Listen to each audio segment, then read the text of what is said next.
오늘은 우리가 욥기를 보겠습니다.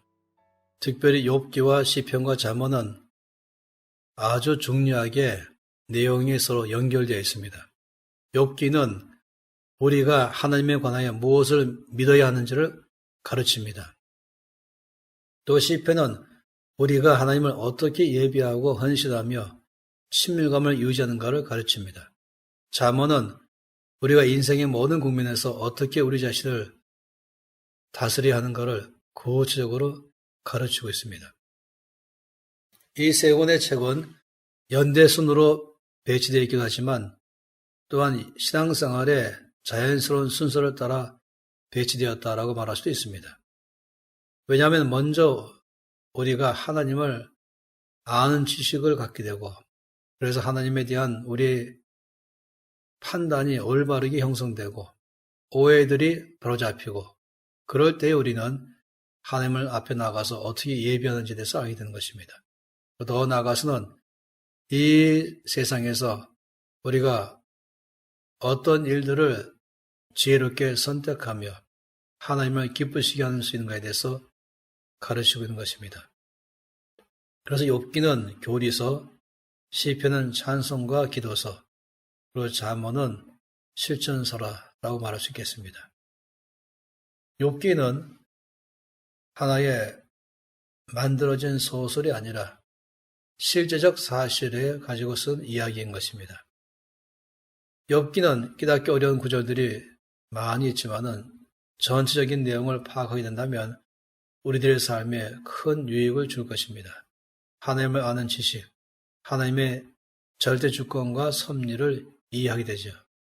또한 우리가 알고 고난 중에 인내를 가르치는 것입니다. 욥이라는 사람은 특별히 우리 주 예수 그리스도를 잘 보여주고 있습니다. 자신을 비우시고 십자가의 고난을 받으신 예수님. 그리고 결국 고난을 통해서 영광에 이르신 예수님의 모습을 잘 보여주는 것이 욥인 것입니다. 욥기의 구조는 크게 셋으로 구성되어 있습니다. 그러나 그 모든 셋은 전부 다 논쟁으로 가득 찹니다. 첫 번째의 논쟁은 하나님과 사람과의 사이에서의 욥의 믿음에 대한 논쟁이었습니다. 1장과 2장입니다. 두 번째의 논쟁은 3장부터 37장까지 욥과 욥의 세 친구들 그리고 엘리후와의 논쟁인 것입니다. 욥의 고난에 대해서 욥의 세 친구들은 어떤 시각으로 이해하고 있는가, 바라보는가 대한 것으로 또 거기에 대해서 욥은 계속적으로 반론을 제기하는 내용으로 꽉 차 있습니다. 그리고 세 번째의 논쟁은 38장 이후 42장까지인데요. 그는 하나님과 욥의 논쟁입니다. 욥의 믿음에 대해서 하나님의 말씀과 그리고 욥이 결국 자기를 올바르게 알게 되고 하나님을 올바르게 알 수 있는 내용으로 결론을 짓고 있습니다. 첫째 논쟁 부분은 산문체로 되어 있고 두 번째 긴 내용들은 시로 되어 있습니다. 그리고 마지막 세 번째 논쟁 부분은 다시 산문체로 쓰여져 있습니다. 특히 1장을 말씀보면 전체를 알 수 있는 하나의 백그라운드를 제시하는데요. 산문체임에도 불구하고 마치 잘 쓰여져서 바로 연극으로 상영할 수 있는 시나리오처럼 구성되어 있습니다. 크게 세 장면으로 나눠져 있습니다. 첫째는 1장 1절에서 5절까지는 첫 장면은 욥에 대해서와 욥의 가정에 관해서 소개가 잘 되어 있습니다. 그의 재산, 그의 자녀, 그의 명성, 그의 신실한 믿음 대해서 열거되어 있습니다. 두 번째 장면은 하나님의 보호자에서 하나님과 사탄과의 대화가 나와 있습니다. 그리고 또 세 번째 장면은 1장 13절부터 마지막까지는 다시 욥의 가정에 관해서 욥에게 일어난 많은 고난에 대해서 기록되고 있습니다. 이 세 장면 보게 되면은 특별히 첫째 장면은 땅에서, 둘째 장면은 하늘에서, 그리고 셋째 장면은 다시 땅에서 일어난 일들이라고 말할 수 있겠습니다. 만약 우리가 둘째 장면을 알지 못한다면은 욥의 삶에서 일어나는 이 내용들을 올바르게 이해하지 못할 것입니다. 이렇게 부유했던 행복했던 욥의 삶에 어떻게 이렇게 아주 심각한 고난이 짧은 시간에 오게 되었는가? 이것을 우리는 어떻게 이해해야 될 것인가? 대해서 두 번째 장면에 하나님과 사단과의 대화를 모른다면 우리는 자칫 잘못된 판단 내리기 참 쉬운 것입니다. 그래서 우리는 이 장면 안에서 배울 수 있는 것은 우리가 보이지 않는 영적 세계를 이해할 때에 보이는 세계에서 일어난 일들을 올바르게 판단하고 이해하고 그리고 대응할 수 있다는 것을 보여주는 것입니다. 욥기 전체 안에서는 욥에 대한 여러 관점들을 말할 수 있습니다. 사단이 바라보는 욥에 대한 관점, 욥의 친구들이 바라보는 욥에 대한 관점, 또 하나님이 바라보는 욥에 대한 관점, 이것이 대화체로서 설명되어 있습니다. 사단은 하나님 앞에서 욥에 대해서 이렇게 말하고 있습니다.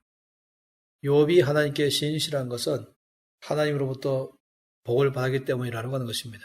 만일에 하나님께서 욥에게 주신 모든 축복을 다 거둬가신다면 욥의 믿음은 분명히 떨어질 것이다 라고 사단은 말했습니다. 하나님은 그렇지 않다고 말씀했습니다. 욥의 믿음은 하나님이 주신 축복 때문이 아니라 욥이 하나님을 알기 때문이라고 말한 것입니다. 욥에게 축복이 있든지 축복을 거둬가든지 욥이 하나님께 대한 믿음은 변치 않을 것이라고 하나님은 말씀했습니다. 그러므로 그것을 알아보기 위해서 1장과 2장 가운데서 욥의 개인과 가정의 삶에 어마어마한 고난이 있는 것이 설명되어 있습니다. 이런 고난 속에서 욥의 반응은 여전히 하나님께 대한 믿음을 잃지 않고 그리고 하나님께 대한 신실함을 그대로 유지함을 보여주고 있습니다. 그런데 3장부터 욥의 삶에 일어난 엄청난 고난을 위로하기 위해서 3명의 친구들이 욥에게 온 것과 그리고 그들의 욥과의 대화의 내용이 기록되어 있는 것입니다.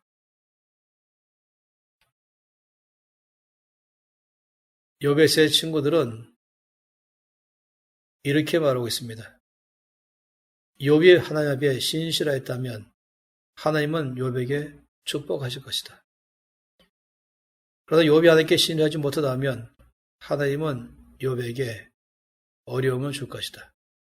그러면 욥의 삶에 일어나는 고난을 보니까 욥이 하나님 앞에 신실하지 못하기 때문에 하나님께서 욥에게 지금 고난을 주신 것이다.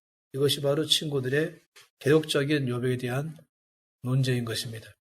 그리고 욥은 이들에 대해서 계속적으로 반론을 제기하면서 자신은 하나님 앞에 신실한 사람이고 의로운 사람인데 왜 이런 고난 당하는지 모르겠다 하는 내용으로 가득 차 있습니다. 그러나 이 3 친구들의 모든 대화를 잠잠히 듣던 4번째 사람 엘리후가 이제 드디어 입을 여는 것이 그 2번째 대화 가운데 끝부분으로 되어 있습니다. 엘리후는 욥과 욥의 친구들처럼 그렇게 같은 연배가 아닌 것 같습니다. 훨씬 더 젊은 사람이고 아마 그들 앞에서 볼 때 그는 그들 입장에서 본 제자 같은 사람이라고 볼 수 있겠습니다. 엘리후가 마지막으로 듣다 못해서 먼저 욥의 3 친구들을 심하게 책망했습니다. 그들은 지금 잘못된 관점으로 욥의 믿음을 판단하고 있다라고 말한 것입니다. 동시에 또 엘리후는 욥에 대해서도 책망했습니다. 그가 하나님 앞에 참으로 겸손한 삶으로 살아가야 된다고 엘리후는 얘기한 것입니다. 그리고 3번째 마지막 대화인 하나님과 욥과의 대화 속에서 하나님은 욥에게 명백하게 말씀하십니다. 38장부터 41장까지 하나님은 여러 가지 면을 통해서 욥에게 너는 더 이상 너 자신을 변명하려고 또 원망과 불평하지 말고 잠잠하라 라고 말했습니다. 내 입을 다물라. 그리고 마지막 42장에서 욥은 하나님을 깊이 알고 난 다음에 응답하기를 제가 더 이상 말하지 않고 입을 다물겠습니다. 라고 말한 내용으로 끝나고 있습니다. 하나님은 욥에게 이렇게 말씀하십니다. 너는 그것을 할 수 있겠느냐? 너는 그것을 아느냐? 너는 어디 있었냐? 이런 질문이었습니다. 다시 말하면 땅의 기초는 무엇 위에 세우는지 아느냐? 바다 고난에 너는 들어가 보았느냐? 땅의 넓이가 얼마 되는지 아느냐? 그것을 측량할 수 있겠냐? 흑암의 처소는 어디냐? 광명으로 가는 길을 네가 아느냐? 우박창고에 들어가 본 적이 있느냐? 말의 목에 흩날리는 갈기를 내가 입힐 수 있겠느냐? 폭풍의 길을 낼 수 있겠냐? 이슬방울은 누가 낳느냐? 이런 질문들은 결국 욥 자신이 얼마나 무능력하고 무지한지를 인정해야 하고 주 앞에 자신의 건방짐을 자백하고 회개하며 잠잠히 주 앞에 머무는 삶으로 응답한 것이 욥기의 끝부분인 것입니다.